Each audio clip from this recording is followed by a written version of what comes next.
funny that I find that Facebook has mild porn, YouTube has not descended to that depth yet.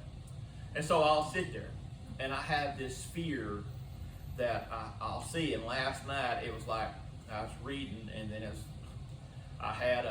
as you get older, you have to take like energy drinks and stuff like that to accomplish anything in your world. You know, and especially when you're hurt. And so I knew that I had to accomplish something yesterday, and so I wanted to finish my porch, get some stuff taken care of. And so what I did is I've got these little, the V8 energy drinks. So me and David had one about 3 o'clock, but I knew I was going to be up till midnight. So sure enough, man, I'm sitting there trying to go to sleep, and I see this last video. And this last video is a reminder of something that terrified me, and I've carried it because this is my form of attack. Shows this video of this young girl, and this young girl is being sold to these drug dealers for $500. And I'm thinking of, yeah, and I'm like, well, this was the last thing I wanted to see before I go to sleep. Because for years, it was my daughter that I seen like that. It was years. There's a movie, and I can't remember what the name of the movie is, but basically, and I still remember this look because this is the look that I seen in my daughter that I was so freaked out about. Because it's a politician, a very wealthy politician, and his daughter, because she got strung out on heroin or something like that, crack or whatever it was, but she comes from a very wealthy family. Long story short, she runs away, she gets hooked up, now she's in human trafficking. And I remember in the movie, he goes to the door and he's knocking, and he says, "I'll pay you anything, let my daughter go. Let her go." And the girl looks up and you see the loss on her face. She just gave up. And the thing is that she looks at her dad and she shakes her head, no, and she shuts the door. That was a nightmare for me. Now I have the same thing of a nightmare for my granddaughter.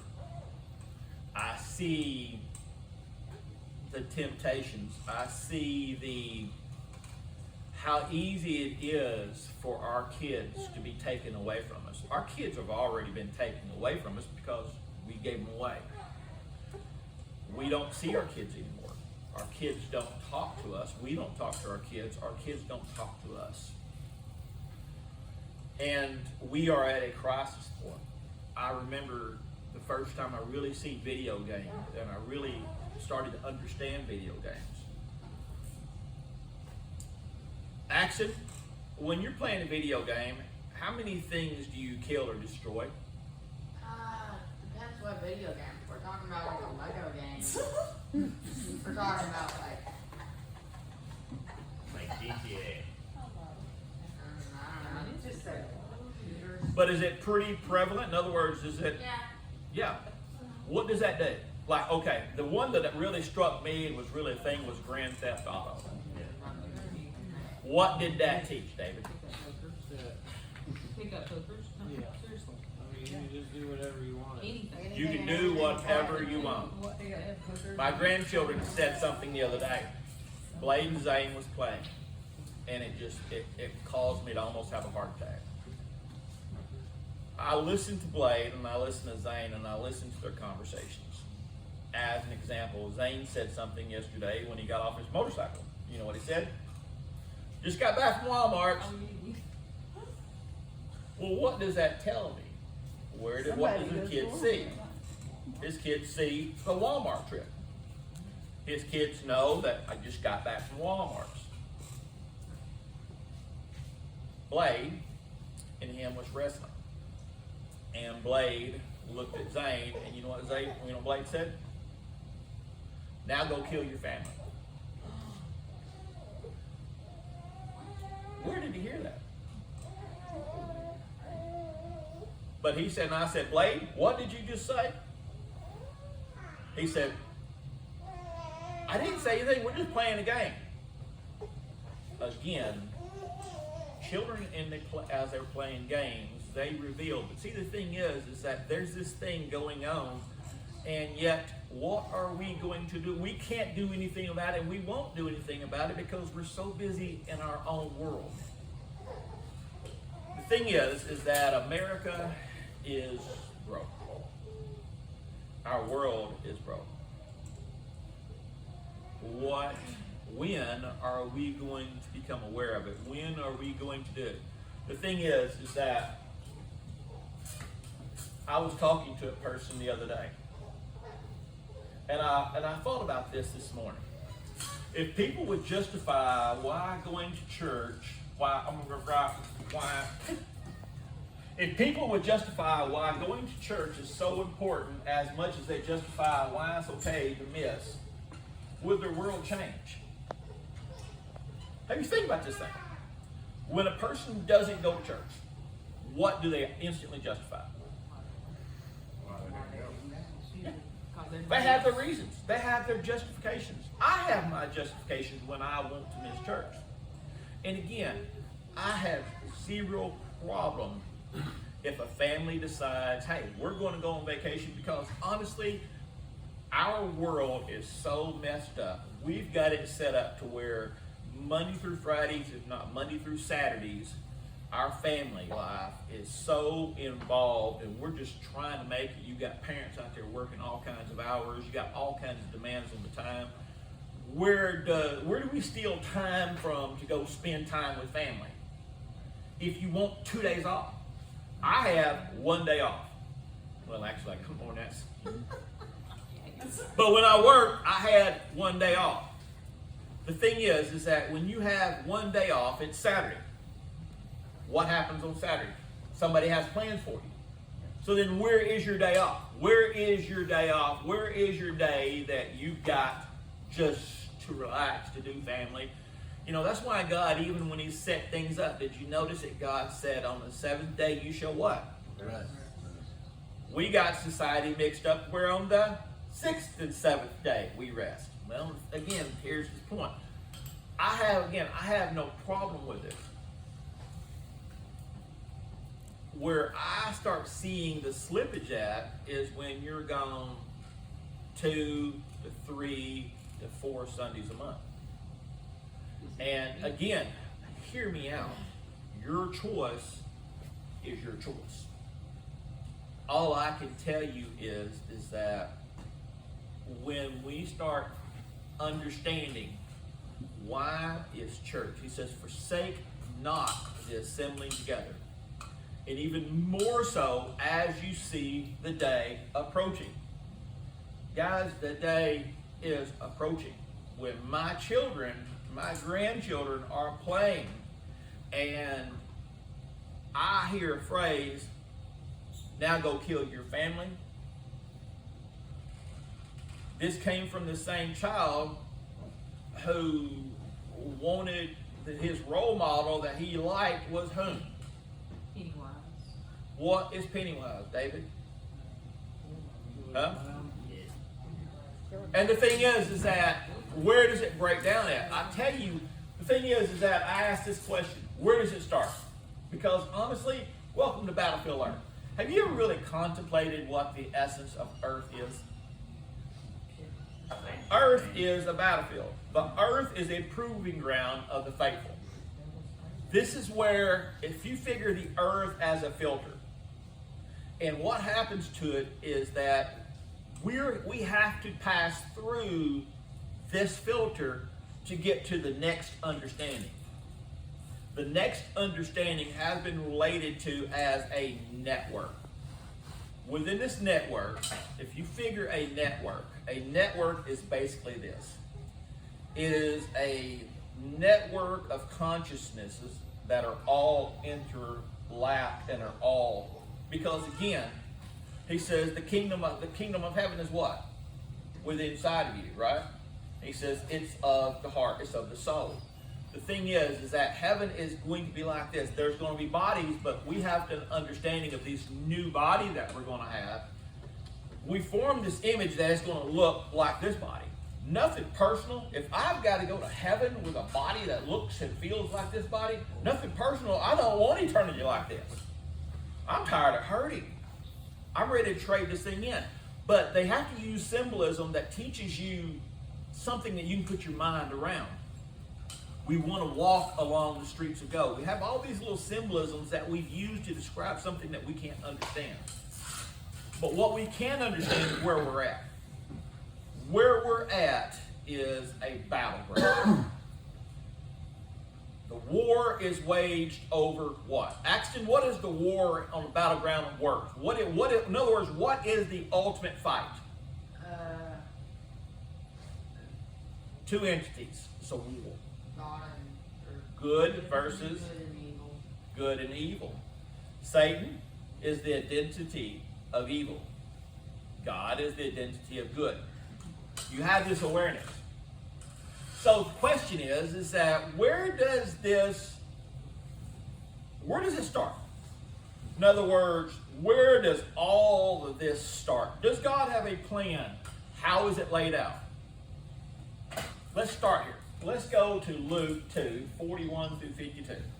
I've got an easy version of it that I'll read, if y'all want to get there.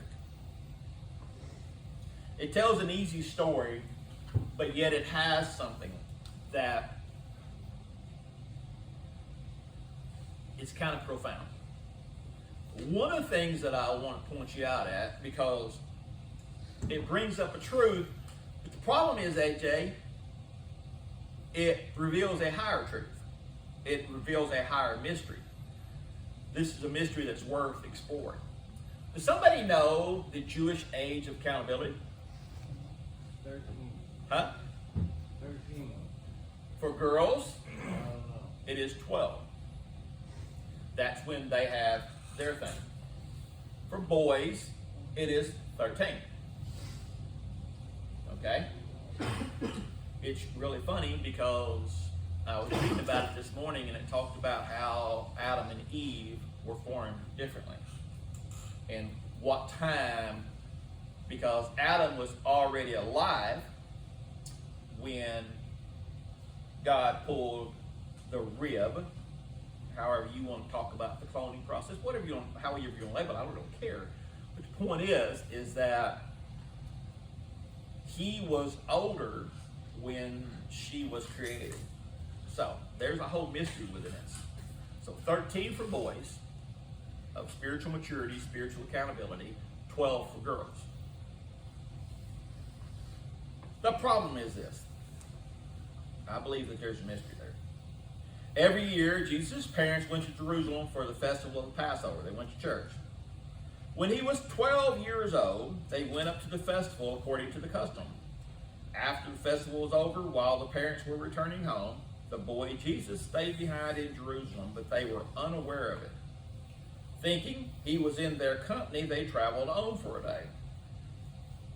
Then they began looking for him among their relatives and friends. When they did not find him, they went back to Jerusalem to look for him. After 3 days, again now there's 3 days. After 3 days, they found him in the temple courts, sitting among the teachers, listening to them and asking them questions. Everyone who heard him was amazed at his understanding and his answers. When his parents saw him, they were astonished. His mother said to him, "Son, why have you treated us like this? Your father and I have been anxiously searching for you." Jesus said, "Why were you searching for me? Did you not know that I must be at my Father's business and at my Father's house?" But they did not understand what he was saying to them. Then he went down to Nazareth with them and was obedient to them. But his mother treasured all these things in her heart. And Jesus grew in wisdom and stature and in favor with God and man. A couple of points that I want to bring out. Number one, he was 12. According to Jewish custom, he was not ready. He was a year old. Levi, when Levi was basically brought in, Levi was 13 years old. Again, there's so many references to being this age. Picture this. back then when they traveled wagon, buggy, walk, however they got there. They didn't go by vehicles. Right. So it was quite possible that the kids was hanging out, you know. So David, you can imagine by the end of the day, where's Zane? I don't have We can all imagine that because we've all been there. I remember being a teenager. I think I was 15 years old, and the only time I've ever been to San Francisco. And I remember we was down on Fisherman's Wharf, and we're all just kind of you know, googling being a Fisherman's Wharf. It's the first time I ever seen a guy eat out of a trash can. Okay. Never seen it. Never seen a guy eat out of a trash can. And I'm standing there going, I'd never seen it. And all of a sudden, guess what we did? We all looked around, and guess what we could not find? My niece. Gone. Talk about panic. We started backtracking. Started going back. And can you imagine losing a child now in San Francisco? Can you imagine losing a child anywhere now? That is the panic. So you can imagine the parents freaking out. And we finally found Jennifer coming. She was in this last restaurant. She just stayed there. Smart move. Yeah. But the thing is that I remember that to this day. And, yeah, but I remember that, and I remember the thing of losing my losing my niece. I remember losing, was it Blade that we found behind the school? You know, I texted everybody in church. Like, did you get anybody's car? I mean, he was gone. yeah. And the thing is I remember that. And so here it is that they're thinking he's riding with their family, he's riding and walking with them, whatever. But you know, now 3 days into this thing, 3 days, AJ. Can you imagine going 3 days? No. And it's unimaginable. 3 days. But again, there's the mystery of 3 days. Why was it 3 days? Again, he was 12 years old. And I've told you guys 1,000 times there is so much within the symbolism of numbers. It could have been any date, AJ, but it had to be that specific time. Again, there's a lot going on behind the scenes hidden within this. But the most important thing is that when Mama was getting on to Jesus, what did Jesus say? He said, "No, you not. Did you not know?" The thing is that he told her where he was at, but he said, "Did you not know?" He said, "How did you not know? Why did you not know this?"